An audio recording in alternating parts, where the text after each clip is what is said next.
Hi, I'm Tashik, and also known as Attar. And I've been leaving Attar wood oil incense on various platforms over the last 2 years. But over time, I felt my routine doesn't really do justice to the beauty of the aromatics I've spread. So I thought, why not just do some kind of podcast or something? Hence, here I am today. But before moving on to today's topic, I'd like to tell you that I'm not a professional perfume critic, so I'm just someone who loves smelling stuff. Dear listeners, so you can take up this just a little chit chat with myself and my friends. So, what am I gonna talk about today? It's Ghaliyah al Molouk from Rising Phoenix Perfumery. I've been wearing this for quite some time by now, and I think I understood a bit about this oil. But talking to myself is quite boring, don't you think? So I wanted to have someone and talk about it together. And who's better than the perfumer himself to have as a guest? So I asked him to join me today. Please welcome JK from the Rising Phoenix Perfumery. Hi JK, you can chime in now. Say hello. Hello everybody. Hello. How are we doing today?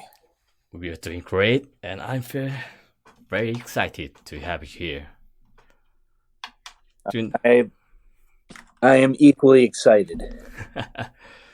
Do you know why I'm so excited? I'm guessing because you get to pull out your huge earphones and speak to talk to me. Yeah. Everybody uses toys, right? Yes. I really like wearing this big headphone. But other than... I know there's no video, but I do wish people could see you with the headphones and speaker. Yeah, it is a really big headphone. So, how long have we been knowing each other? I think it's close to 3 years by now.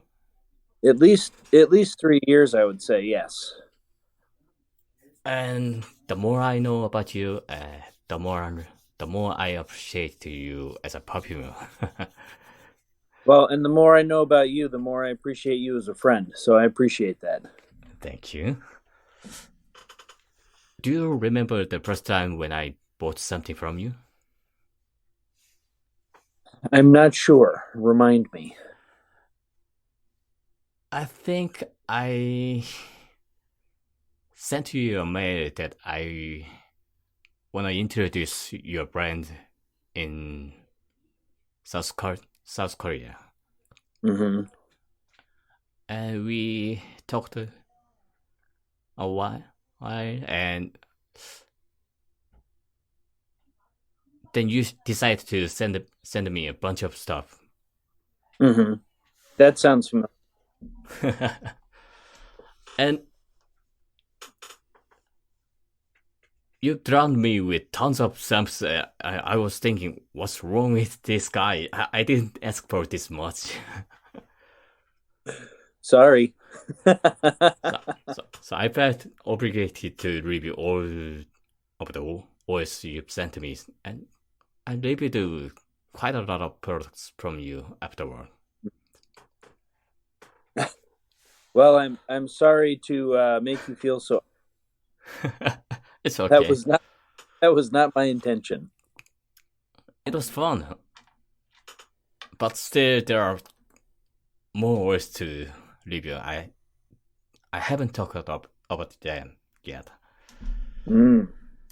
But let's go back to today's topic before we go more sideways. Today we are going to talk about Ghaliyah al Molouk. Okay. First, let's start with what exactly Ghaliyah is, because I'm not sure about that. So, when we're talking about Ghaliyah, usually we're talking about a kind of a historical fragrance from the Mm-hmm. Arabic tradition. And I think there's some evidence that the tradition predates Islam. Usually we Mm-hmm. hear about it from our Islamic friends and the Arabic tradition, but I do think that maybe it has an older history. And if you look at the region there, you Yeah. have Roman history, you've got the Egyptians. I mean, I think using aromatics with musk and ambergris are older than they're older than we think about them in their current context. Huh.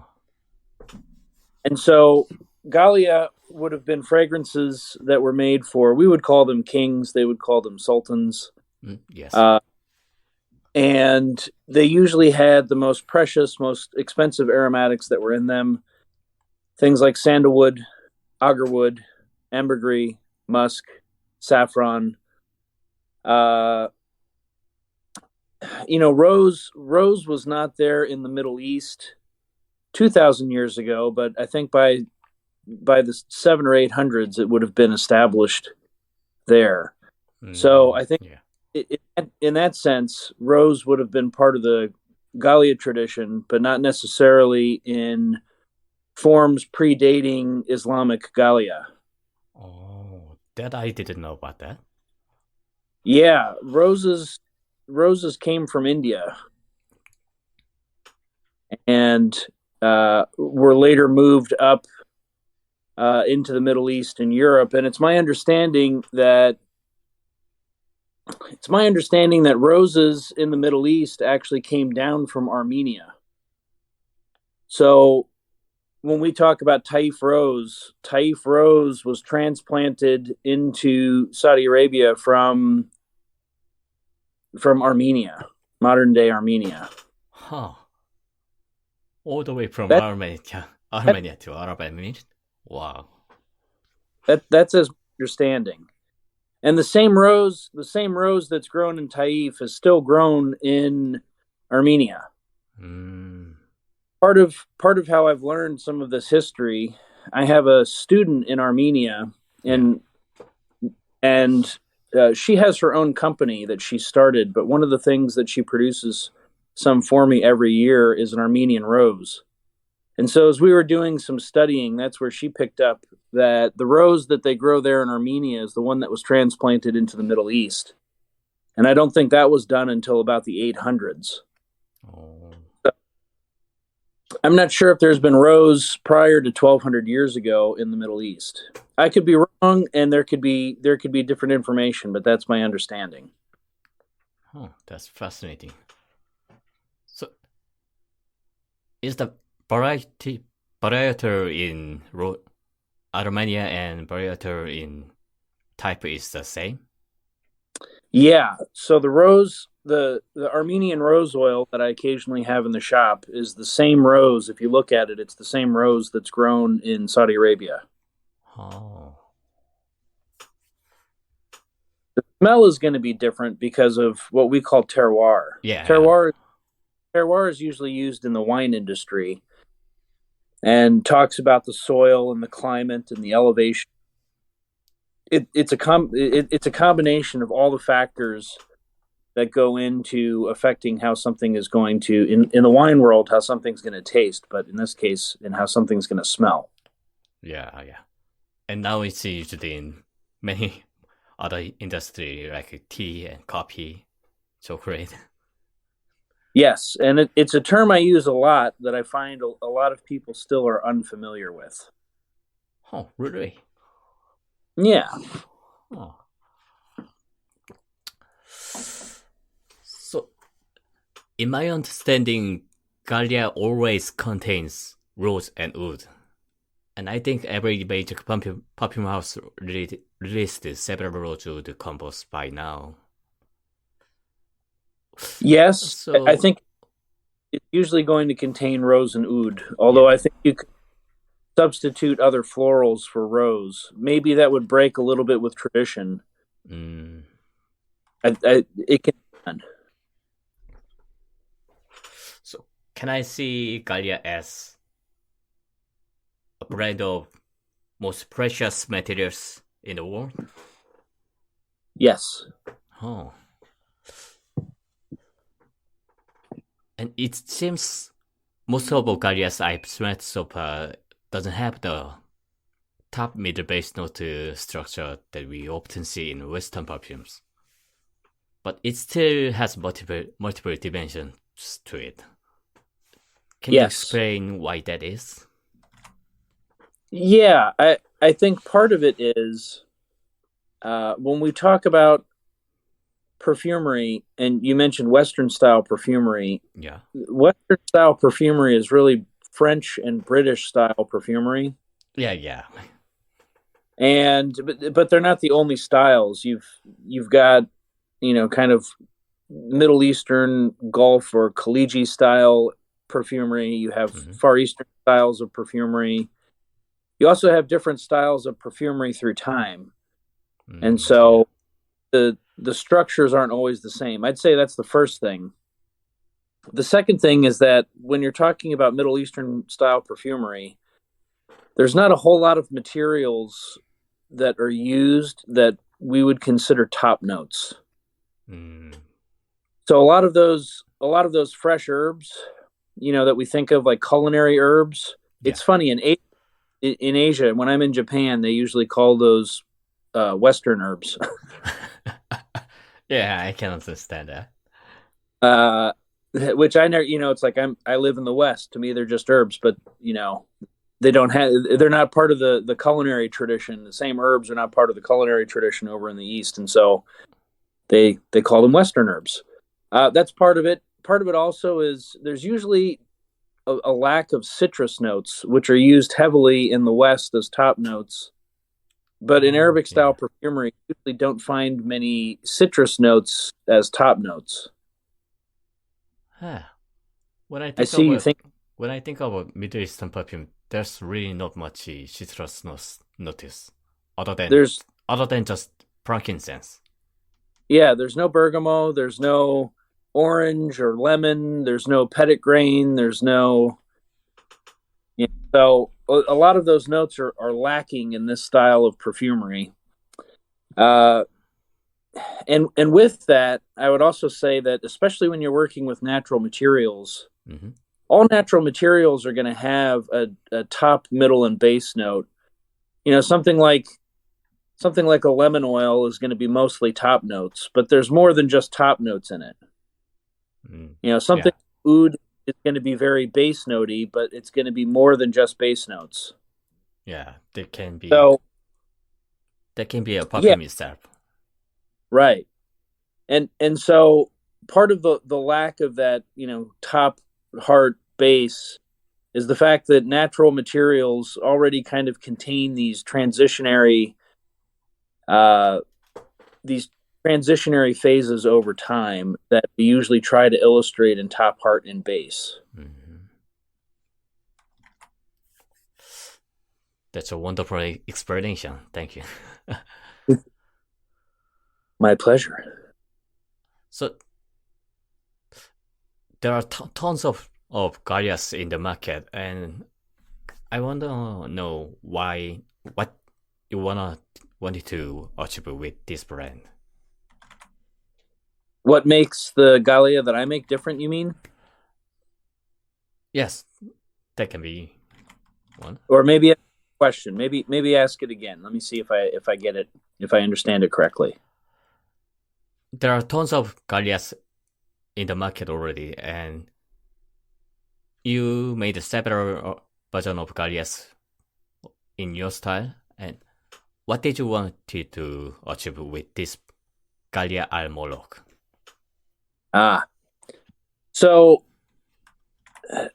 I think, I'm a little bit of an outlier in this style of perfumery. I'm not a Muslim. Yeah. Not a Muslim.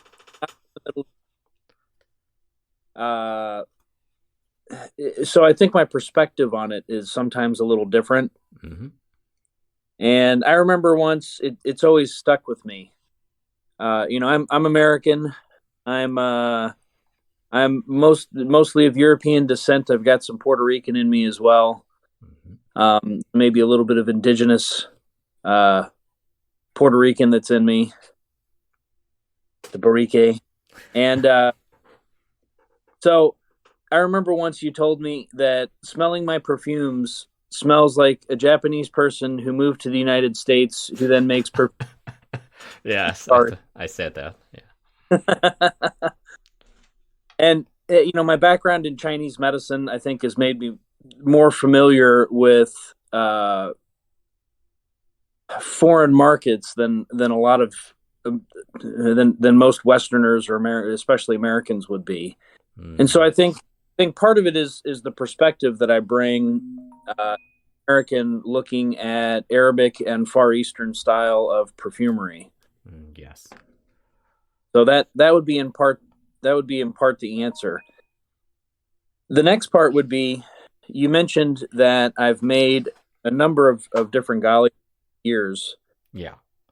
And actually, in the little the niche artisan corner, I don't know if I was the first person to make and offer a Ghaliyah, but I definitely have launched a whole bunch long before everybody else did. So even before you and I knew each other, I had 4 or 5 Ghaliyah that were up in the shop at the same time 5, 6, 7 years ago.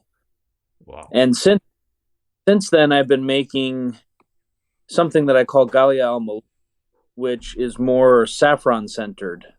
And Ghaliyah al Molouk means like Ghaliyah for the king. So it can be Ghaliyah for king or king of the Ghaliyahs. Or king of the Ghaliyahs. There you go. But yeah, so I try when I make batches. Yeah. I if you've noticed, I've kind of been getting in the habit of making series. Yeah. And a series will have kind of a train of thought or a mentality in how I make oils, and I'll make them in a certain kind of style or tradition.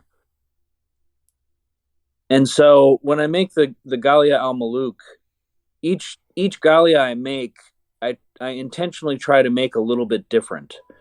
So I try to stick to the traditional definitions, but I also try to bring my own outsider perspective in how I put them together. And I remember once you told me that smelling my perfumes, it's obvious. There were 2 things that were obvious. The first was that it's obvious that the materials that I use, I source not only from different vendors, but the quality is different than what you smell from a lot of other vendors. So maybe they're sharing they have some common sources, and mine are coming from entirely different sources. That was the first thing I remember you telling me. And the second was that when smelling my fragrances, it's obvious that I don't think the same as all the other guys.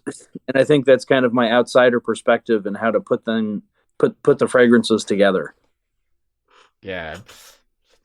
I don't think you're getting your materials from Parfumers or Apperances. No.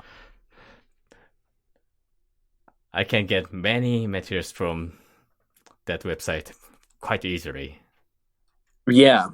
And the stuff that I have smells different than the more common resources that people have. Yeah, I agree with that. Part of that also is that a lot of the key components that we use in fragrances, the sandalwoods, most of the oud oils, we produce. And so they're unique to us. They're not going to be scents that you find elsewhere. There's a lot of materials that we custom distill, and a lot of extractions also that I make myself here at the house, or here at the workshop. The workshop is at the house. So there's a lot of things that I make myself. There's a lot of things that we custom distill. We own some of the equipment that we produce things on as well. And then I try to source and work with artisans as often as I can. It's not true for everything, but the point in me saying this is that so much of the material that I use to go into the fragrances I make are going to be very unique sources that nobody else is going to have, because I'm working with people that other people aren't working with, or I'm using materials that we ourselves produce, and so we're the only ones that have them. Yes. So far, I've smelled quite a lot of your attars and wood oils, sandalwood oils, and I find your sandalwood and wood oils to be quite unique to compared to other vendors. Yes. You always tend to have a more, what to say, some punches to it. What kind of punch are you referring to? It's very transparent and straightforward. Yeah. I try to be transparent and straightforward. But let's go back to Ghaliyah al Molouk. And to be honest, I'm still quite not sure that I understand Ghaliyah as a genre. To me,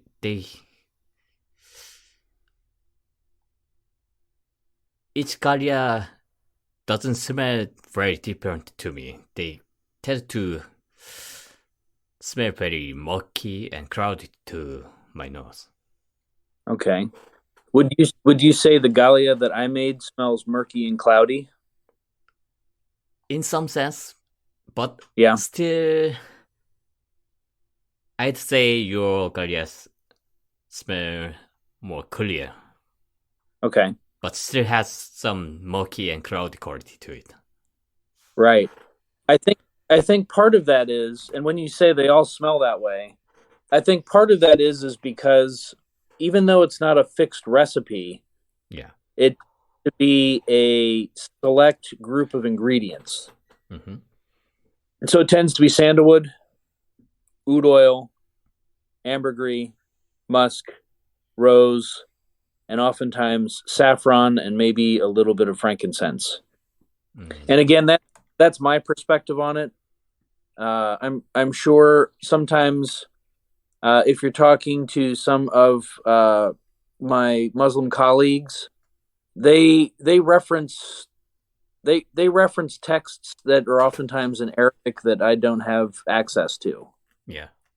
So sometimes they have a perspective on it that's a little bit different than mine for that reason. But I think because it's going to be sandalwood and oud, rose, musk, ambergris, that kind of those core components are going to keep it in a more narrow window of what it's going to smell like. With mine, like I said, I tend to have my perspective on it is a little bit broader. I kind of like to.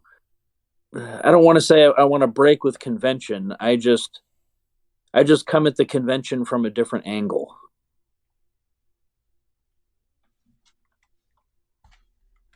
So maybe it's a little avant-garde in that regard sometimes, but maybe it's also I'm just an outsider. Just maybe sometimes that simple. Yeah, just like cooking, one dish can be cooked in different ways. Well, yes, my wife is Japanese. I'll make a Japanese dish, and she tells me it tastes fusion. I'm like, yeah, but you don't make it like a Japanese person, so it doesn't taste like Japanese food. It tastes like fusion. Okay, fair enough. And then she'll make the dish, and it's a Japanese person cooking a Japanese dish, and it tastes more Japanese, but then she'll complain it doesn't taste like mine. So sometimes that outside perspective isn't all that bad. I think it can be a strength too. Strength. Yeah, of course. You just have to embrace it and lean into it. That's right. And to me, Ghaliyahs often feels like they hide the beauty of the ingredients used in those brands. Yeah. In what way do you mean that? Can you tell me a little bit more about what you mean? Uh, most time I can't decipher. I I mean I can't smell the little nuances that sandalwood and woods and other ingredients has, because they don't give up those little nuances. Okay. I would I would say in part that's because a lot of the materials being used are heavy. Yeah. It's mostly base notes that are in there, so that could be part of it. I would say another part of it is, it's like buying steel. Mm-hmm. We think steel is one thing. We don't think of it as iron and nickel and manganese, and we don't think of it as the individual components. We think of it as the combined components. Yes. So part of it could be is that the process of creation and the result of using the types of materials creates a new smell that's going to be different than the individual components. Oh. Maybe that's why I'm not getting little nuances. That would be my guess. I can pick up some of the ingredients, but I can feel I can't feel the where they are coming from or what kind of oil is used. Like what wood is used in your Ghaliyah, and what kind of sandalwood is used in your Ghaliyah. Maybe that's a good thing. Maybe. So, usually I've got to think in that batch that you have, that would have been one of my Mysore deep and buttery sandalwoods. Yeah. I think I've made 7 or 8 batches of that so far. Oh. And so, of the Mysore deep and buttery. So I'm trying to think, was that the 2018 batch in there that I used? Might be. No, it's 2020 Ghaliyah al Molouk. 2020 Ghaliyah, but it might be the 2018 batch of Mysore deep and buttery that went making that. Mm. And then I'm trying to remember. I think I used a Hindi oud in that one, and I think it's the Ganjara dye that I used in that. So one of the Bangladeshi oils that we sell, and so this is something also that we've gone through several batches of the Ganjara dye at this point. Mm. So even the oils, even a lot of the oils that we make, I was talking earlier that we have some series. Some of the attars are kind of starting to fall into a series. Yeah. Even some of the sandalwoods and the oud oils, when we can, I don't want to say replicate, but when we can produce batches with pretty accurate consistency in scent from batch to batch, Yeah. then we can start offering some of those. So the Mysore deep and buttery is one of those. Several of the sandalwoods that we've offered over the years, we've been pretty consistent with producing multiple batches of. Some of the oud oils, the Ganjara dye being one of them, has been pretty consistent from batch to batch. Sometimes the goal is to make entirely different batches from batch to batch, and sometimes it's to offer a consistent scent profile. And then I used a saffron oil, so it was a saffron extraction that I made that went in there. Oh, you made it. Yeah. A lot of the saffron that I use is saffron that I extract. Oh. So that's kind of unique. Right now I have 5 different types of saffron that I'm extracting in 2 different oils. So that'll be 10 different saffron oils that I'm producing right now Wow. that I'm extracting. And they all Yeah. smells different, right? Yeah, a little unique because the saffron is from different farms, from different areas. Oh, that's fascinating. Yeah, it's fun. This is part of the nice part of being able to extract some of your own materials. You can get very selective. And usually when I extract the saffron, most of the time I'm just extracting the saffron, but sometimes I have some other materials in there to add a little sophistication to it. They're not there to be noticed. It's like salt and pepper. When you Yeah. eat food, you shouldn't notice the salt and pepper. It should just be there to enhance the scent. Uh, So one of the materials that I use to enhance the scent of saffron a little bit is onica. Oneka, yeah. Yeah. So that kind of smoky scent from seashells is there to enhance the scent of saffron a little bit. But it doesn't smell smoky. It doesn't smell like onica. It's just there. I use it like salt and pepper. Huh. I don't see Oneka used in perfume very often. Mm, I would say maybe it's present more often than you would think, but it's not going to be mentioned often. Most of the time, I see Oneka in incense brand. Mm-hmm. Yeah, because it's used for a kind of musky note in incense, Yeah. but in fragrance, the distillation process, it comes out very smoky and it can be very overpowering very easily. And so a lot of people are kind of scared using it. Yeah. But before we talk more about it, let me put a little dab on my back of my hand. All right.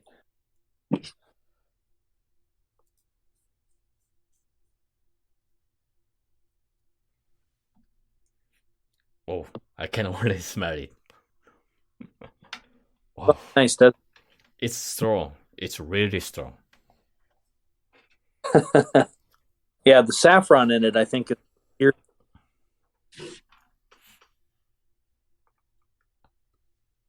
That batch of saffron I used in making that came out really, really nicely. It was really, really strong and really piercing. I think people can smell it 10 feet away from. That's good for a natural. It's So what's stunning how you can pull this much of projection from natural materials. yeah? What's the first thing you smell? What's the first impression you have other than it being piercing? It's that pretty saffron and Mm-hmm. that Hindu you mentioned. It smells like a horse cedar. Yeah, yeah. The Hindi oud that I use in this, I think, is really funny because people people buy it sometimes. Uh, I I have a lot of perfumers that buy it because it's a useful material. But when I sell it in the shop to end clients, and they're not familiar with that style of distillation of Hindi ouds, usually they tell me it's just very strong and it's maybe a little unpleasant right at front. It can be, yeah. Yeah, but I'll tell them, give it 5 or 10 minutes for that initial blast to pass, and then you start getting a really rich kind of hay and, like you said, like a saddle, like a horse leather, like a really nice leather scent that you get. and I think that it combines beautifully with florals and spices. Yeah. I think it's. I wouldn't say it's not. It's not unprecedented. It's more like a. What to say? It's not a scent you often smell. Unless you live in the countryside. Yeah. I think that's why people can be put off by this smell. Well, the same reason that people can be put off is also the same reason that some people love it. Yeah, yeah. Smell of the countryside for some people smells like animals and manure and poop and unfriendly scents. I think also, especially in parts of Asia that have industrialized more recently. Yeah. Like I was back in 2011. I was working in Shanghai, Mm-hmm. and at the time, there were still a lot of people in China moving off of the farm and into cities. Yeah. And so there are certain scents that people associated with the countryside that they had a very negative connotation. Okay, but for other people, here in the United States, for example, I think there's a lot of people that like that because it smells like home. It smells like maybe grandparents or parents, that Yeah. live on farms. It smells more like nature and less like city. And so I think it can go both ways. For some people, especially a lot of Asians, I find tend to be really sensitive to these kinds of scents. Arabs, if you talk to Arabs, they say it reminds them of their days as Bedouin. That's what what I've had several people tell me. So those kinds of scents smell like camels and sand dunes. So because most of them don't live in the country anymore, it reminds them of the old days. Ah. That makes it has a memory connotation, kind of a cultural memory connotation. Oh. And I find here in the United States, most people in the U.S. tend to want to smell really clean. When I lived in Europe, back in the early 2000s, I remember people joking, saying that Americans always smelled like laundry. So I think those strong smells for a lot of Americans, people don't like. But with that being said, there's an awful lot of Americans that really do like those kind of outside smells. Yeah, I can see why it can be quite divisive. Yeah. So I'll give you another example. So I was the original perfumer for Dodo, for Zoologist. Yes. And Victor at Zoologist, I think he's got a lot of clients in Asia. And so there's a kind of a feathery musk note that was in the original that I thought was kind of a structurally, I thought it was a really nice achievement to be able to make the smell of like bird feathers. Okay. But Victor told me that his Taiwanese clients would complain that it smelled like chickens. Which I thought was funny. Yeah. But in Asia, in the last 20 or 30 years, people have moved off of farms. And so it smelled like the old lives that they were escaping, which, they didn't like. Contrast that to a lot of my Western clients. They don't, because they didn't grow up on farms, to them it didn't smell like farm or feather, animal feathers. And I've had some people contact me from Australia to tell me that they really like the old version of Dodo because it works really well in their climate and they don't smell bird feathers at all. So sometimes too, it can be it can be it can be the climate that people live in, the weather, the humidity, the temperature that can affect smells. And so you have to remember too, you know, a lot of these stronger smells that are popular in the Middle East, part of it is it's very hot.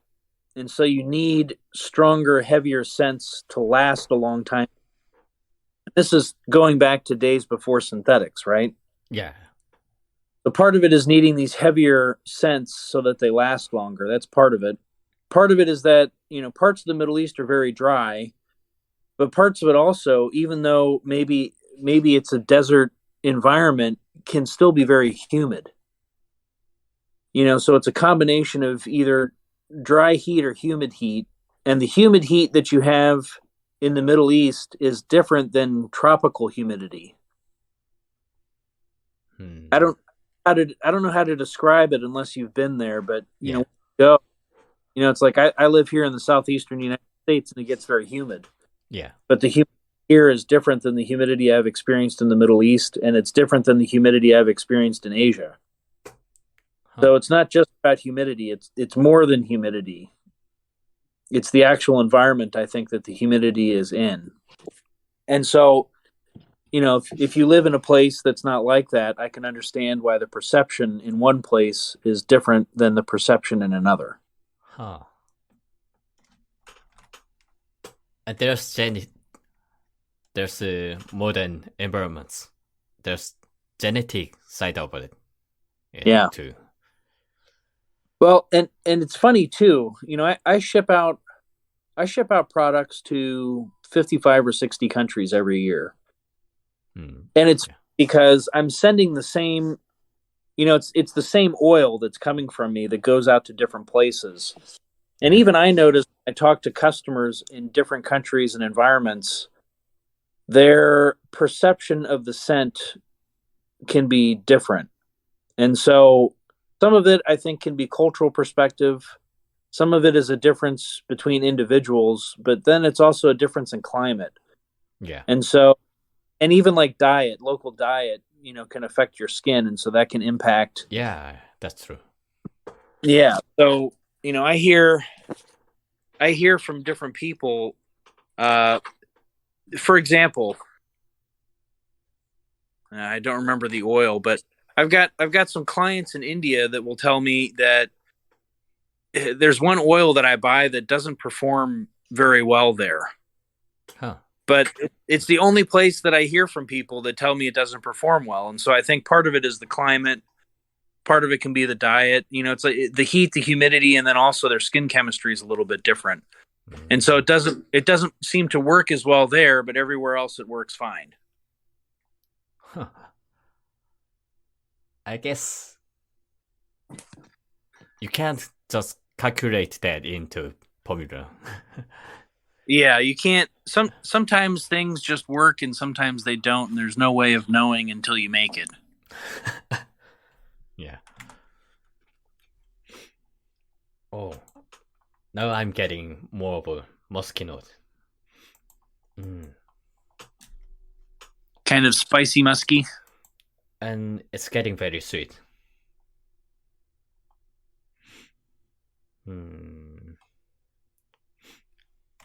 The musk you used in this one is very present. It's like a deer musk is rubbing his butt on my face. I know how much you like having people rub their butts on your face. I love it. Yeah. So most of the time, I use a Tibetan musk that I source from a pharmaceutical company on my medical license. And so I think it's a very good quality, good strength.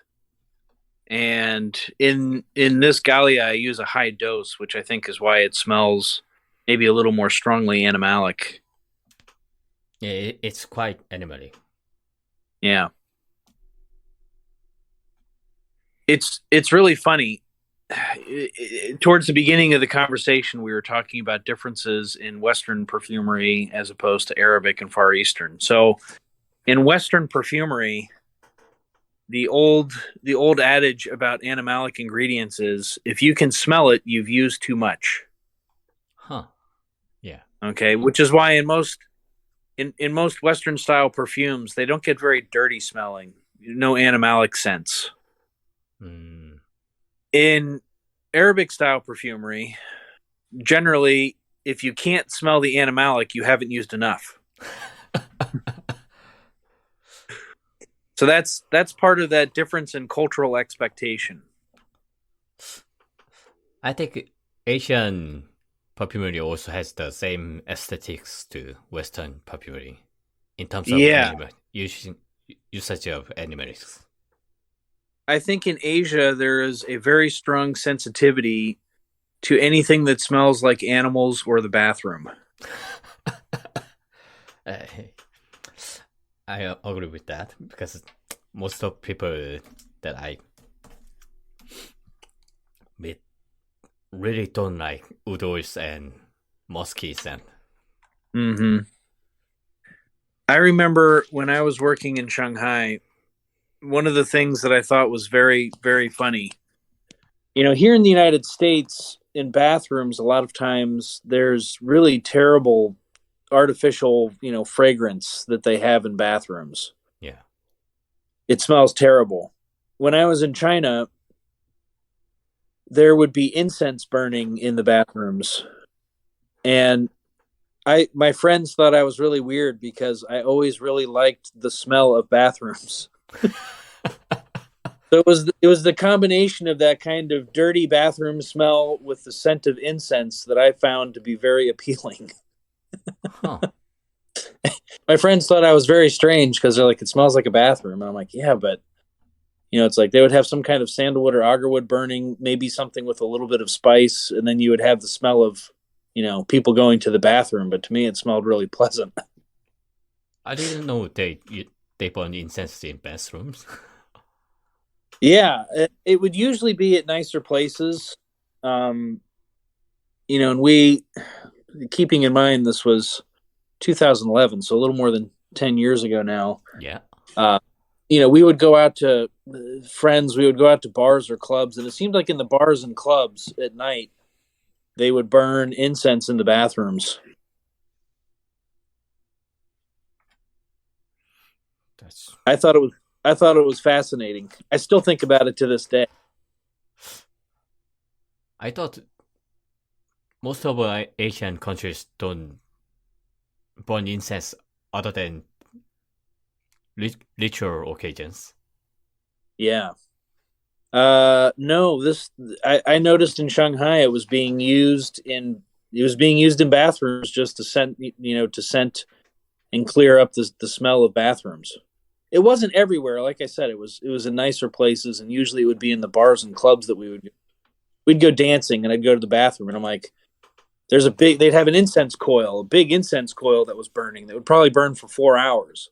Oh. So they'd probably put that thing up at 10 and at 2 o'clock. By the time they're done, the coil was burned through.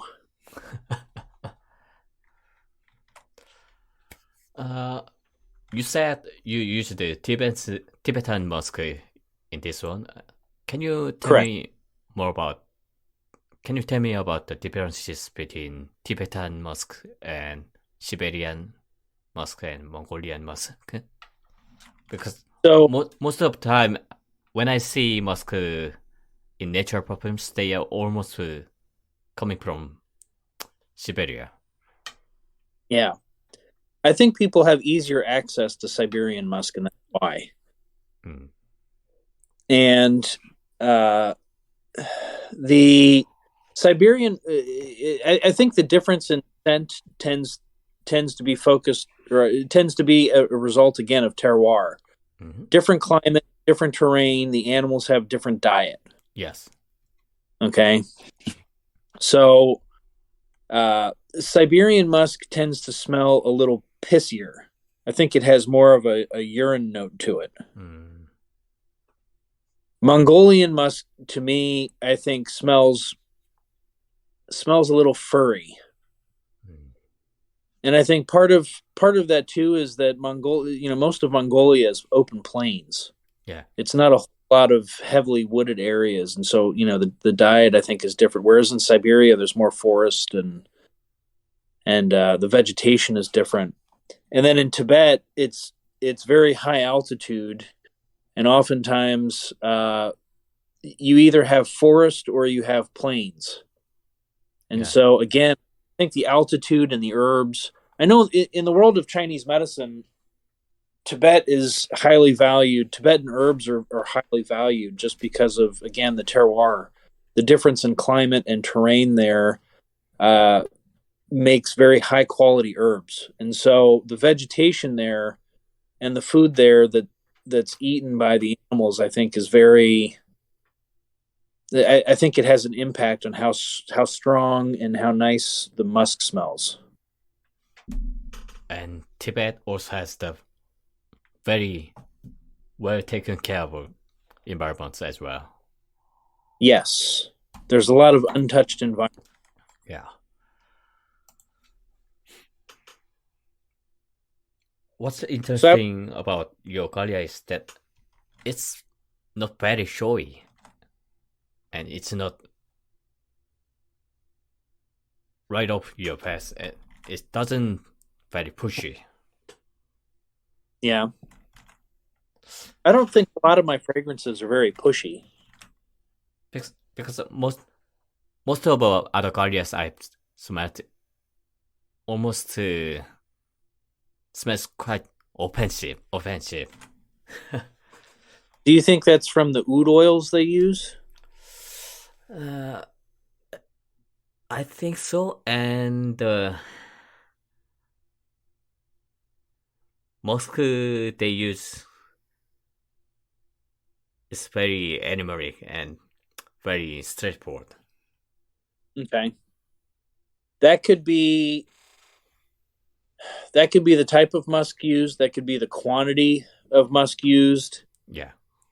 Be in other ingredients that they use. That could be the particular type of oud that they're using. I mean, traditionally, people are using Hindi or Cambodian oud to make Ghaliyah. I know in the past, as I said, I've tried to release at least one every year. In the past, I've used floral smelling ouds, fruity smelling ouds, barnyard smelling ouds, smoky smelling ouds, and so the scents can drastically change depending on even just on the oud that's being used. Yeah. That's interesting. I look at it a little like painting. By changing one or two colors, the painting can, look entirely different or feel entirely different. Yeah. It's not like cooking where, maybe you swap out one vegetable and the dish still tastes mostly the same. I look at it more like painting where you change one of the colors, where you change a shade, and it can change how the entire composition feels. Yeah. I see. I also look at. I also think of materials a little bit like. Let me back up and say this. When people paint, one of the things that they forget is that sometimes they use too much color, and Yeah. and you have to learn to use shadow to make the color pop. Yeah, that's right. Okay. And cooking is the same way, and I think Asian cooking especially is really a really good illustration. So vinegar, salty materials, things like shoyu, soy sauce, fish sauces. Fish sauce is both sour, salty, and also kind of fecal. Yeah, that's right. Right. And so when you think about Asian cooking, you have all of these really strong tasting materials that are kind of like painting with shadow, right? Using dark colors to make the other colors pop. Okay. I think one of the mistakes that happens in perfumery, especially kind of the natural artisan niche that we're in, is that sometimes people paint too much with shadows.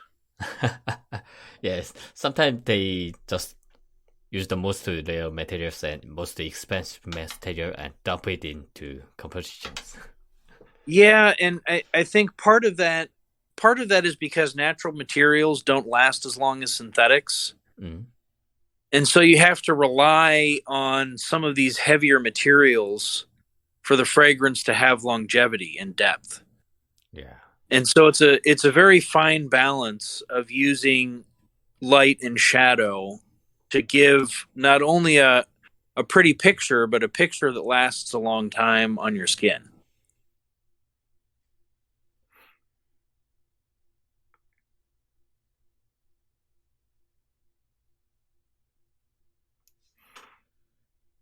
Speaking of the longevity, I find that this this Ghaliyah is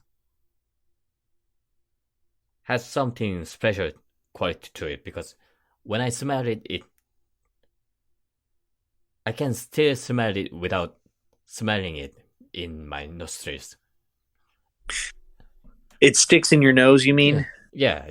It even if I don't smell it actively, it rusts in my it sticks in my nostril and stay there like for few minutes. You're welcome.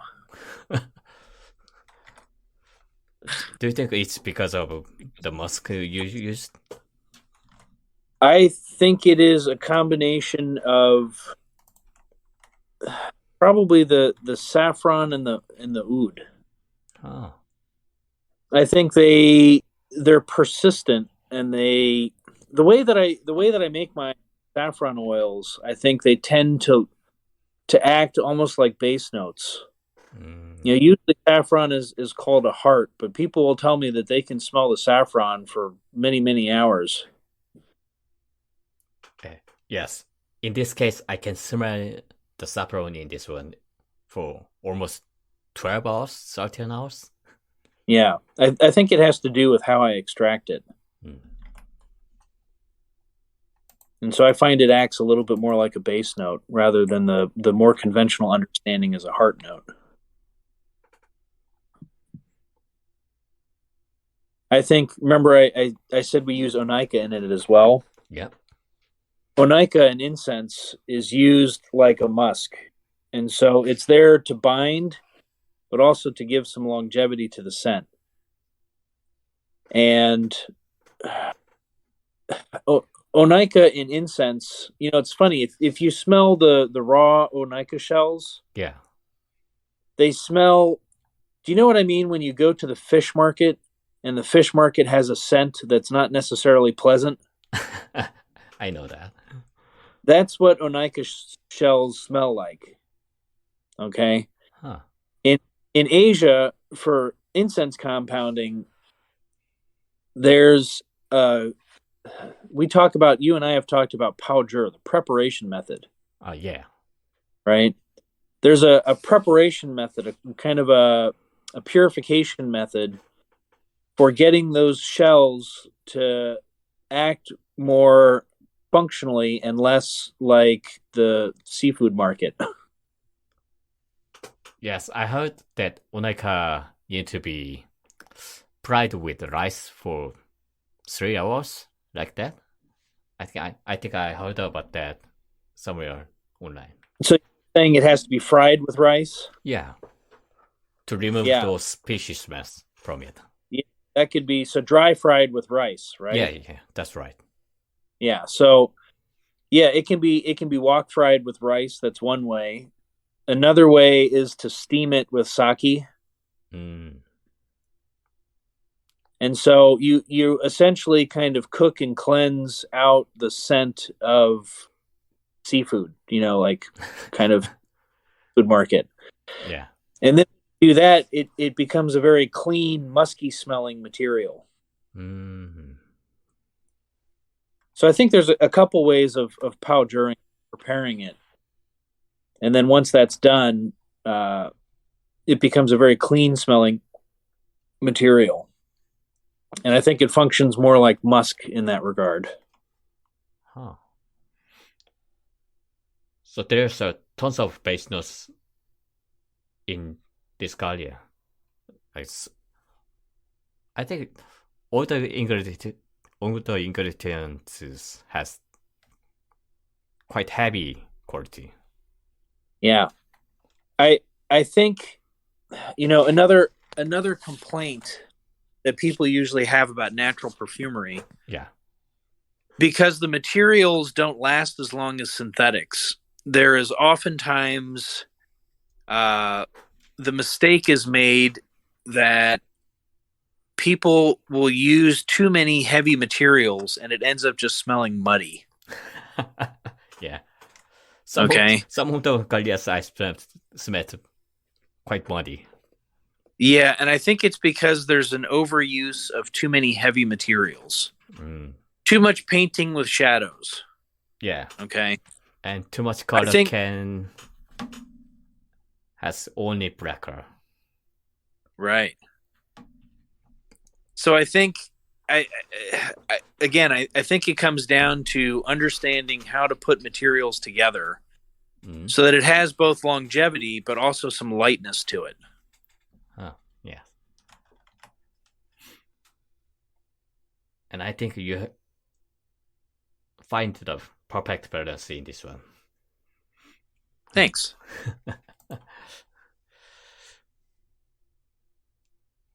One more interesting thing about this Ghaliyah is that it doesn't have any, cold quality. It doesn't have any yin energy. It's full of yang energy. Yes, I think that would be an accurate statement. So sandalwood, we say, tends to be a little cooling. Yeah. But agarwood, oud oil, is definitely a warming material. Saffron is definitely a warming material. Onica, because it comes from the ocean, is cold, but after it's been powdered, it becomes warm. Yeah. Okay. And even when it's distilled, it smells a little smoky, and smokiness is usually a hot temperament, not a cold temperament. And so, yes, I would say that a lot of the materials used in the Ghaliyah are warming materials, and overall it has a warming kind of quality. You'll find the only place I really see this talked about is in kind of Indian perspective, Indian perfumery. So I'll give you an example. Kuss is and usually worn in the summer. Yeah. Oud is warming and usually worn in the winter. Yeah. And so if you talk about traditional Indian attars, there are certain things worn in the summer, certain things worn in the winter. You'll find that the stuff worn in summer tends to be cooling, the stuff worn in winter tends to be warming, and you'll start to see, because they have a little bit of an Ayurvedic understanding of hot, cold, damp. It's similar. It's a different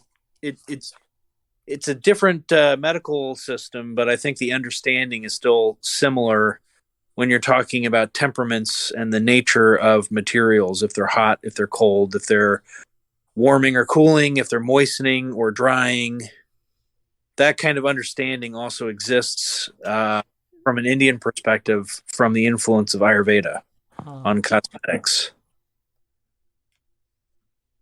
That's fascinating. Even in the Middle East, oud and agarwood sales usually happen in the winter, not so much in the summer. Oh, really? Yeah. So in the wholesale market, on the back end supply of the business, usually that business is more busy in the winter, not so much in the summer, because people are buying the materials and they're selling more in the winter and in cooler months. Not because it's damn hot in summer. Well, because it's hot in summer, they're not buying hot-natured materials. They're not burning as much agarwood in the summer because it's hot. Mm. But in the winter, the fragrance is more suitable.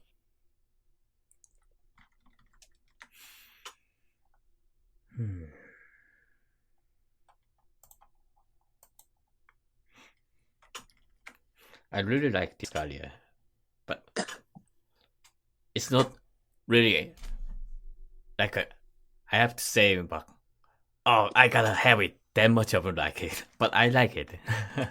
Yeah, I understand what you mean. Yeah. The next Ghaliyah that I'm going to be putting out is not rose centered; it's jasmine centered. Oh, without rose? Without rose. Huh. That It'll be. I think it'll be a different. I think I have to smell that. Yeah, this one's going to have some frankincense and jasmine in it. Oh, frankincense and jasmine. Yeah. So it'll be a nice smelling. It'll also have a piercing quality. I think you'll find it'll have a piercing quality to it. Mm. So you're gonna use the frankincense from Oman or Somalia? It has frankincense from 6 different areas. I think there's 9 or 10 different frankincense distillations that I've used. So it's not just the Omani frankincense. No, it's more of. I wanted to capture both the piercing quality of frankincense, but also a little bit more of a longevity. And so I used a couple different styles and types of frankincense to help stretch out that kind of fresh frankincense note. I really like the frankincense note that you used in Tutankhamun Attar, though. Yeah, that's a little bit. It's a little bit of a similar style of putting it together. The Tutankhamun has the blue lotus and frankincense. Yeah. This Ghaliyah is going to have jasmine and frankincense, and it's a really, really nice, what's called a molecular distillation of jasmine. Oh. And so it's a very nice, strong jasmine note. Oh, I can't wait to smell that. Absolute, it's a distillation. So I think it's a very true to form smell of jasmine.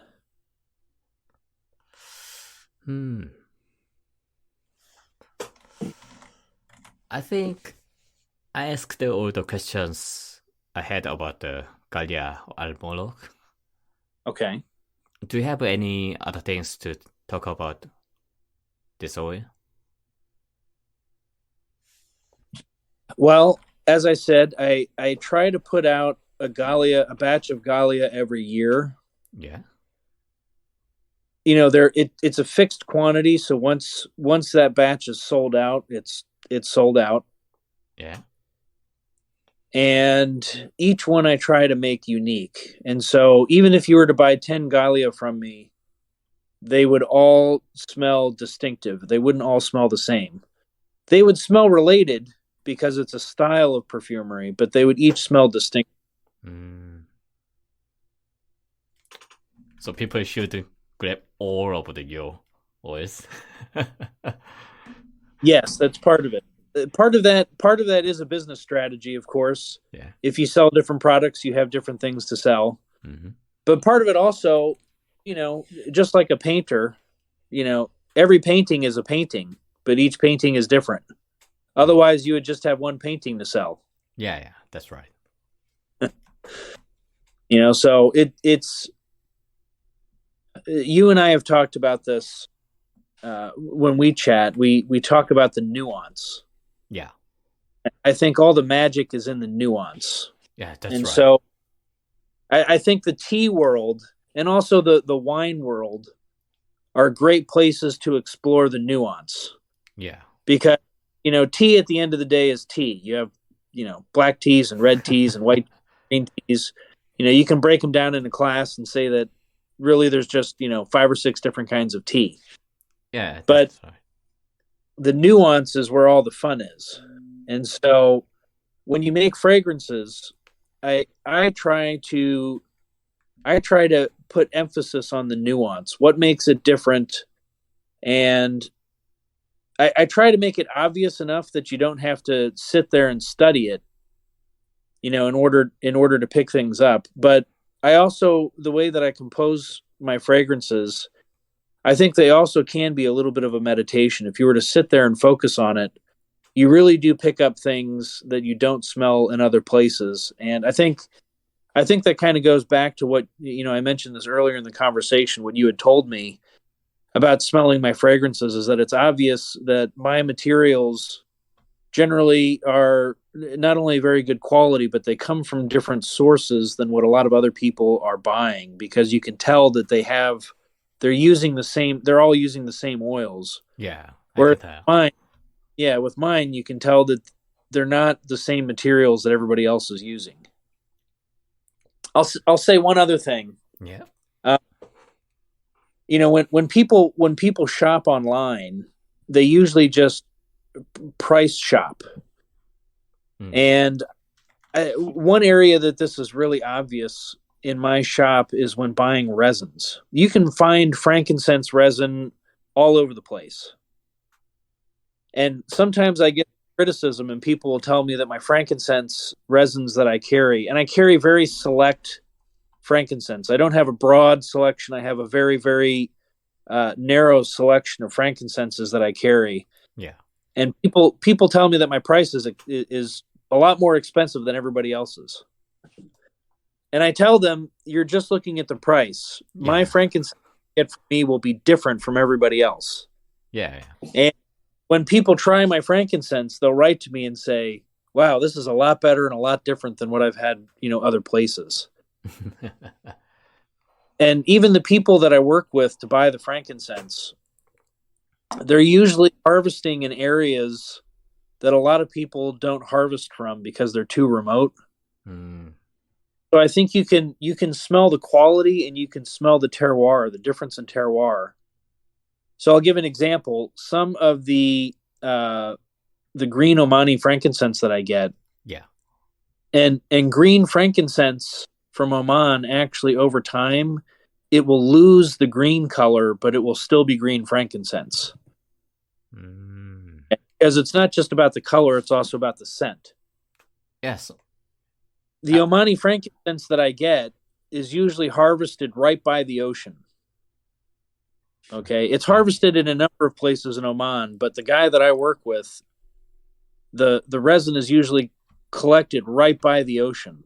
And so I think there's a bit of an oceanic kind of sea breeze scent that you'll get in the green frankincense that I source. Yeah. That you don't necessarily find in green frankincense. A lot of stuff also that's sold as Omani frankincense comes from Yemen. Yeah. It's the same mountain range, but different country. And so the Yemeni green tends to be a little bit less expensive, but it's sold as Oman. And so that's another thing too, is that you really have to work with people that are not only honest, but they also are connected to the sourcing close enough to know exactly where the material is coming from. Oh, yeah. And I think that this is part of what makes, my frankincense resins and the oils that I use different. I think it's very challenging to get this message across in listings. And, fortunately, the people like you will talk to me, and so I can explain some of these things. And hopefully when people, listen to this interview, they'll understand that there's a lot more to this work than just putting materials together. I really do try to pay attention to the quality and the sourcing, and I've spent an awful lot of time developing my supply chain and to work with people to get unique quality of raw materials that are generally not found elsewhere. I thought you're just going there and just pick up the cheapest material you can get. No, that's not how it works. Everyone is doing like that, isn't it? No, it's much more complicated. Anyway, I think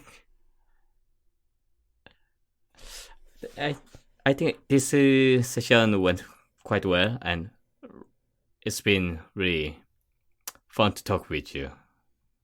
Well, I appreciate that. Hopefully, people have stuck around and listened till the end. And if people have more questions about your products, where can find you? Well, they can find me. My primary shop is over in Etsy. So if you look up Rising Phoenix Perfume, you can find me over in Etsy. On Instagram, we are the Rising Phoenix Perfumery. Yes. So again, if you look up Rising Phoenix Perfume, Rising Phoenix Perfumery, or The Rising Phoenix Perfumery, you can find us over on Instagram. And then if you're on Facebook, you can look up Fans of Rising Phoenix Perfumery or Fans of Rising Phoenix. Yes. And you can request to join the group. And you'll find both Tysik and myself there. That's right. And if you want to join the pen page, you have to answer all the questions I ask you. Yeah, we have some questions. Please do answer those when trying to join the group. Otherwise, and then the last place that you can find us, or I should say, one of the other important places that you can find us is over on Udict. And so Udict is OUDDICT.com. If you go to Udict, you can find both myself as well as a number of other artisan perfumers that are there. And all of us, although all of us are in competition, we all try to work together to grow the industry, grow awareness, and to share the fun of oud and attars and natural aromatics. It's a great place to join. Yeah. You'll even Tysik over there as well. Yes, that's right. He knows all the good hiding places. Because I'm quite sneaky person. Thank you for your time, JK, and I hope to talk to you again soon. I really appreciate it, Tysik. It's always a pleasure talking to you. It's my honor. Thanks, Brendan. Thank you, everybody, for joining us in our little chat. Yeah, thank you, dear listeners, and I hope we see you again soon, and goodbye. Bye.